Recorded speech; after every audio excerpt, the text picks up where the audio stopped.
Hi guys, all right, welcome back. We are here with a special video today.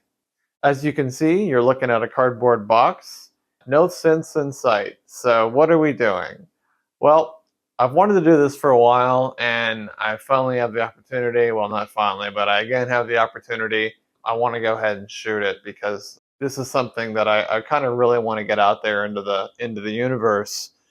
And what we're going to do is we are going to properly and professionally pack a pair of Yamaha NS-10 studio monitors for safe shipping. I've ordered a dozen pairs of NS-10s in the last, year or so. 10 pairs arrived, actually 11 pairs arrived damaged. Only one pair arrived undamaged, and it was out of pure luck because they happened to be the worst packed pair of the bunch.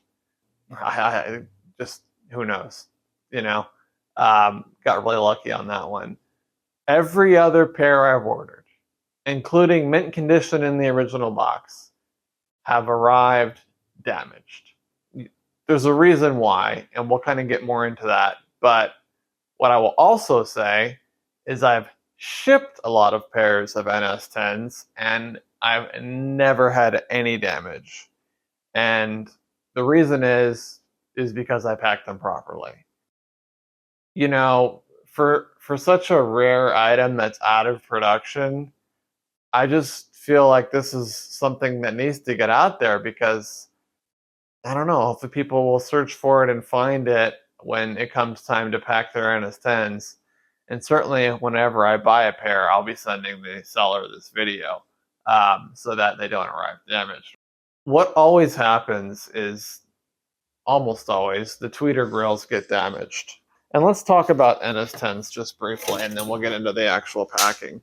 So this is the monitor I'm talking about. It's an NS-10M Studio. This is the one you want. It's the horizontal version, and it has this tweeter that has a grill that sticks out like that, right? And at the very least, the grills get mangled and ruined during shipping. In the worst case scenario, crossovers break loose, wreak all kinds of havoc inside the cabinets, destroy the driver, banged up corners, things like that. But it's always the tweeter grills at the very least, and almost always the crossovers as well. I would say 11 out of 12 had damaged tweeters, and maybe 7 or 8 out of 12 had damaged crossovers, and of those, 3 were just completely trashed and garbage. Had to just nothing you can do with it. The crossovers completely come apart, coils have come apart. The caps are good, so I can sell for parts on eBay, but that's it. So anyway, why does this happen? Well, they're just not packed properly. People think you can wrap them up with bubble wrap and send them on their way and they'll arrive safely. They don't. They get banged around during shipping. Tweeter grills, even if you wrap this in, if you mummified this in bubble wrap, that tweeter grill is still going to get damaged. So there's a certain way to do things, and we're going to go over that today. So I kind of rambled a bit there, but stick with me. If you're packing a pair of NS-10s and you don't want shipping damage, this is how you do it. So the first thing you need is an appropriate box.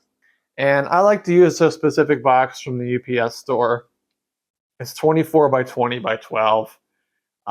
It's a really good match for a pair of NS-10s. This actually is a little bit larger by like a ½ inch on one dimension, which is fine. It's a box I already have, so I'm going to use it. I have other boxes. They're like $15 each for this box. That's generally the size box I like to use. So 24 by 20 and then by 12 deep. That's the good size for NS-10s. Okay, step 1. We want to coat the bottom of this box with Styrofoam. We have some pieces of Styrofoam here. You can buy sheets of Styrofoam from the UPS store. They're actually quite a bit wider than this, but the same thickness for $3 each. So fortunately, Styrofoam's still cheap. You kind of have to maybe tell them like, hey, it's, you might have to give them a hard time to sell you the Styrofoam, but they will at the UPS store anyway, at least here in Texas. Yeah, if not, go to a craft store or somewhere else and buy sheets of Styrofoam. Don't order off Amazon. You're going to spend way too much money. We want to coat the bottom of this box with Styrofoam. And this is a little thin. I want it to be about twice that thick. They used to sell them twice as thick. They used to sell it in this thickness. And now it comes in this thickness. And I guess that's, inflation for you or whatever. But at any rate, we want this thickness for the bottom.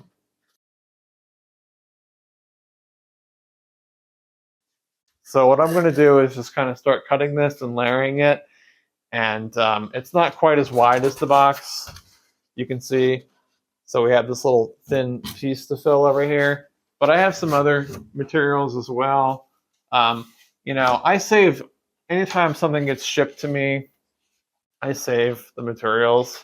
This might work out just very nicely, this piece of Styrofoam. It's a little different, it's got some coating on it, but I think we'll end up using some of this as well. So, anytime something comes in with Styrofoam, I'm always going to save it, the Styrofoam, because, oops, I dinged the camera. Otherwise, I end up buying it. So, I've never done a video on this orientation, so forgive me. Just bear with me, guys. It's really, the production quality is whatever, but it's really more about the actual knowledge that we're going to impart today. So, yeah, the best way to cut Styrofoam is with a razor blade, in my opinion, especially when it's this thin.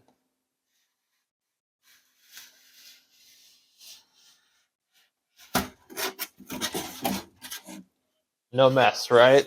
Cut that with a knife and you'll be sorry because you're going to have Styrofoam everywhere. So that's going to be a nice fit. Because I want it to be 2 layers thick, I'm going to go ahead and cut another one. And this time I'm just going to use the first piece as, to guide our cut here. Oh.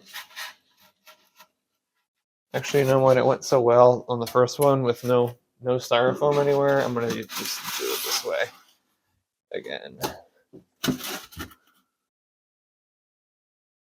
All right, we got a couple pieces. That's to be expected. If you use a knife, you're going to get 1,000. So I always try to use a fresh razor blade. It's the best way to do this. Okay, so now we've got our right thickness for the bottom. And we're just going to go ahead and jam that down in there. And what we need to figure out now is that last cut. And look at that. That just happened to work out. So that's nice. I like it when things like that happen. We're going to get this cut here.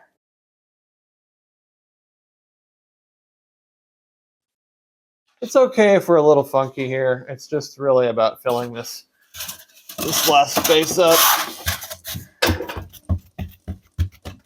That's good. So I'm going to pop that back out. And I just want to use it to cut a slightly thinner piece here. Okay.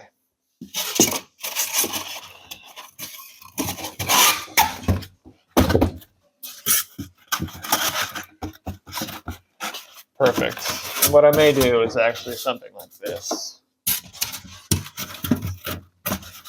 Just a little more stable. All right, so we have our bottom now. Perfect. So the next thing we want to do is get the speakers inside the box. So on the back of each pair of NS-10s, we have these terminal thumb screws. And I don't want them putting pressure on the crossover, which they will if you don't take them out. So take them off, put them in a bag, and put that somewhere in the box. So for now, we're just going to take them off. And the next step is going to be we want to set the speakers in back side down. That is so important. I always do them like this, with the tweeters separated kind of far apart like that. Back, side, down. Crossover, terminal thumb screws are removed. Don't forget to put them in the box. Now they're resting safely. Now the reason we put them backside down is because the crossovers for these are heavy and they're on the back of the unit and they have large copper coils. I'm just going to use this as an example. When it's laying backside down, this copper coil is laying like this on the bottom of the unit. If you lay them on their sides, this copper coil is now on the side of the unit and it's very heavy and gravity will snap it right off. So when you pack them backside down, the heavy copper coil, it's on the bottom already, gravity wants to push it down, and as long as we put a note on this box to, you know, this side up only, which we will put several on, then they're going to stay in that orientation and the crossovers are not going to get damaged. They're not going to break loose. You don't pack this backside down, pack it this way, I'm telling you, there's like a 60 to 70% chance that it breaks free. It's literally a very heavy copper coil with a thin little plastic pole and adhesive from the 80s holding it in place. So do the math. It comes off all the time. And often it's repairable and you can kind of just glue it back in place and that's great and that's good and well. Other times, that's it. It's the end of that. And you have, you know, either one or two toasted crossovers. So anyway, I'm going on and on, but that's what happens. So, okay, next up. Separate our NS-10s with a piece of styrofoam, just like that. And now we want to put them together like so. And what I think I want to do, let's see how we end up. Is, you know, every pack's a little different, but definitely a piece between. I've got some more, so I think I'll do this as well. And I have more, one more piece. Trying to think of the best way to do this, so bear with me. I think what I want to do is cut them all to the width of the speaker. Reason being is I'm going to need to come back in and do, you know, pieces like this. And if it's sticking out, then it's you know, more difficult, right? So I'm just going to mark this. Do your best. I'm doing this off camera, but do your best to kind of like get all the little pieces of styrofoam that are going to break free into your garbage can. And I was just kind of like wiping that off.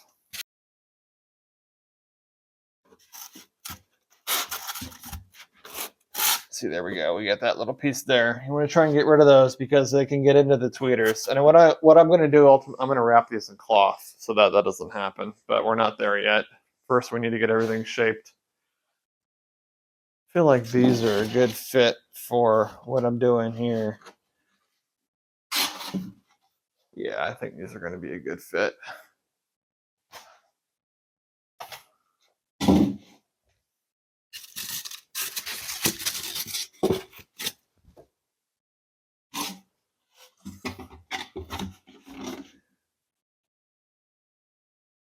Okay.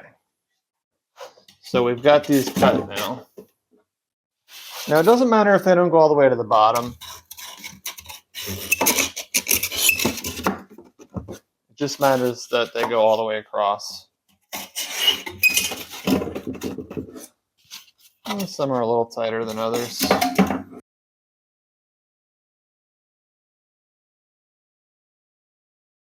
So there's still a little bit of a gap, so they can still move around a little bit, but we'll take care of that. Yeah, one of the next most important things you can do is you have to make sure they don't move around. They can't move once they're inside here. They need to stay encased in the position you put them in with no ability to slide around. So we're going to want to make sure this all gets filled, this gap gets filled, and these things are locked into place. Okay, so I just had to answer some questions on reverb there, so bear with me. Okay, so the next thing we want to do now is worry about how we're going to fill in these sides here. And I might just be able to use like this piece here. Yeah, let's see. I have some pieces in the garage I'm going to grab that might come in handy.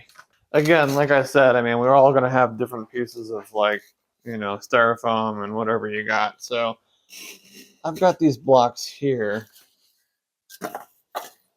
These are going to work well for one side. I'll drop them into this side here.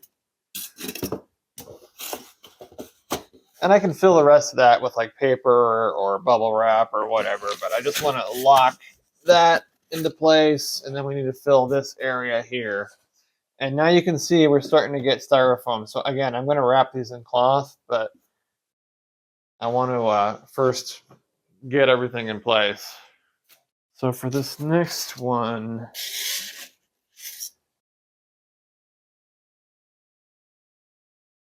okay, so now we have NS-10s that aren't going to be moving. Those are locked into position. And we can, you know, wrap up from here. But I do want to wrap them in cloth so that we don't get any styrofoam on the, or, you know, the nightmare is that it gets inside the tweeter and then they can't get it out.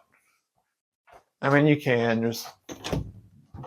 use a vacuum and a needle or something and get it out, but it's a kind of a pain in the butt. So we want to try to avoid that. As far as cloth goes, you know, I just have random bits of cloth that I don't need. In this case, I'm going to cut up a piece of crap t-shirt that I don't care about. Maybe it's a bed sheet. It doesn't matter, but I always just use any piece of cloth. So let me just kind of cut this here, and I'll show you what, you know, the end result in a second. You'll understand why I'm doing this.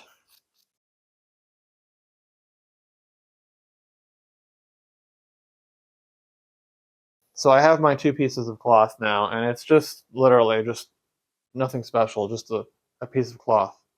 And it's just to cover the speaker. So I'm just going to kind of slide this out.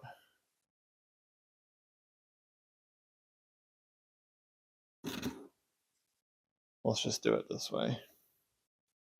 Just throw it over the top. And then you can kind of just tuck in the sides here a little.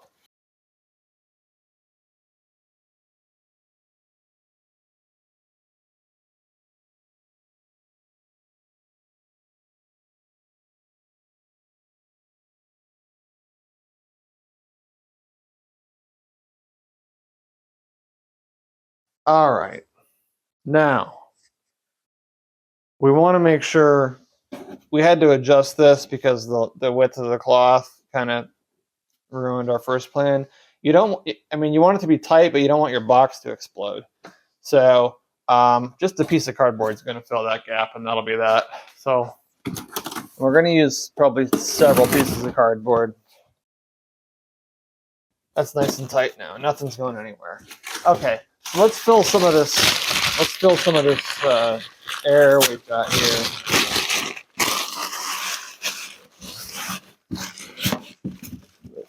Paper. Just don't want those blocks breaking free and sliding around.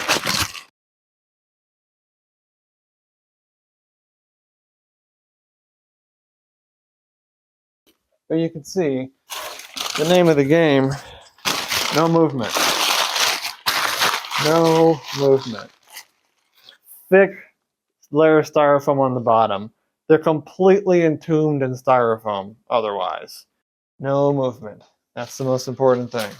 Okay, now, this is a very important step. We need to get a top plate cut, and we need to cut out 2 spaces for our tweeter grills to live inside of.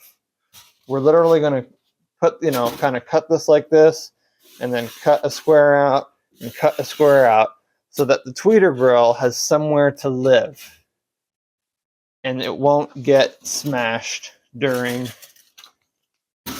shipping. And I just want to make sure this is tall enough. It's going to be resting on this too, but yeah, it's tall enough. So let's go ahead and just get another nice cut.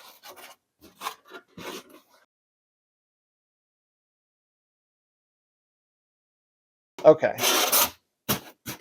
So that piece is going to go like that.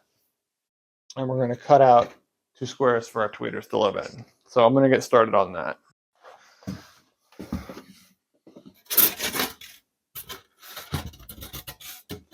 So I'm just trying to gauge about where the tweeters are going to be. So they're going to be that far. So they're about that far in where they start. A little mark there. And then I'm just going to mark the center of each tweeter.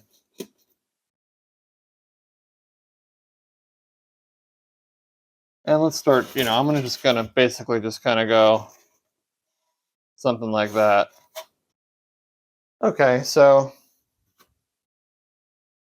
probably botched that up, but that's what happens. I always do this. So it's fine. We can now just kind of mark where they need to really go. Now that we can see, something like that is going to be just fine. At any rate, tweeter lives in there. Make sure your cloth isn't too tight. You don't want that to crush them as well. And now you can see that, once I put some more pieces in here, put a piece over the top of this, there's just no way that these can get damaged at all, because there's this piece of styrofoam creating this space for them to live. And we're going to lay another piece of styrofoam over the top of that, and then do some cardboard, and then fill it in with backing. But that's the secret, is cutting a piece. Obviously we need to fill that, but getting a piece cut like this. So now I'm going to do the rest of my cuts and just get that part filled in there. All right, so definitely have your vacuum cleaner handy when you're doing all this, because the styrofoam goes everywhere and it starts to become a real problem if you don't control it. So first thing I want to do, you can see I've got my other piece cut here now. I just want to get these little pieces out of here. So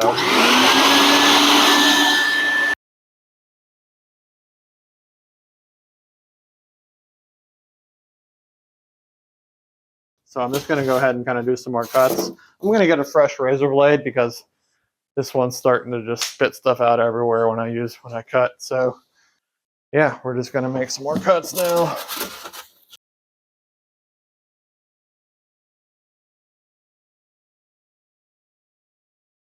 So the remaining trick at this point is just to fill in the rest of the space so that this can't move. And we'll take advantage of this little notch right there for our thumb screws. That'll work out perfectly. Let's get that going. Anytime I put something inside the box that I don't want the buyer to miss, I just put a little yellow tape on it, and then I tell them, hey, that's wrapped in yellow tape, and in the position that it's in. So see, that's a little spot for those guys to live. And I think the best move, what I usually like to do, is cut a piece of cardboard that fills this entire space. You know, one piece, one cut. So I'm going to go ahead and get a piece of cardboard ready for that. Okay. And there we go.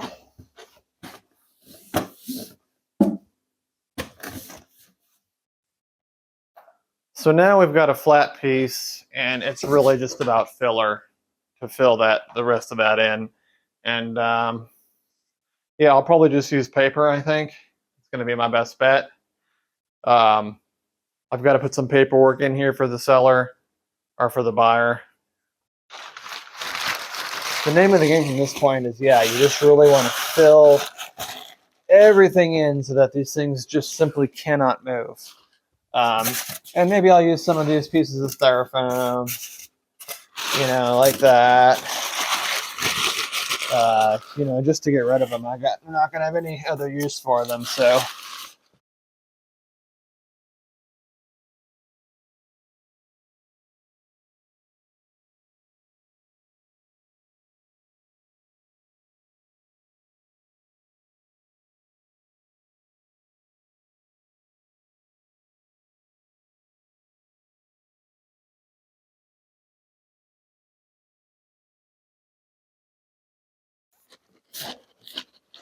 We'll make sure we're not too, yeah, okay, we got a little too much now. Maybe let's take out just a little bit. Let's see how this feels. Oh, that's better. So the one kind of final, you know, again, I got to put paperwork in and do other stuff, but one kind of final word of advice, tape the hell out of it. I'm going to wrap it in tape this way like 3 times. I'm going to wrap it this way 3 times. I'm going to wrap it around the box. I want to make sure, you know, this is heavy, a heavy package, and, you know, we don't want to bust a corner of the box out. So, I mean, I'm going to tape it around this way. I'm going to tape it around this corner this way. There's no possible way that this box is going to explode during shipping or get damaged because I'm going to tape it up really, really well. Yeah, that's perfect. That's so tight right like that. And there's just no way these are going to get damaged. These are going to arrive as described. All right, guys. Thanks for watching. I'll see you in the next video.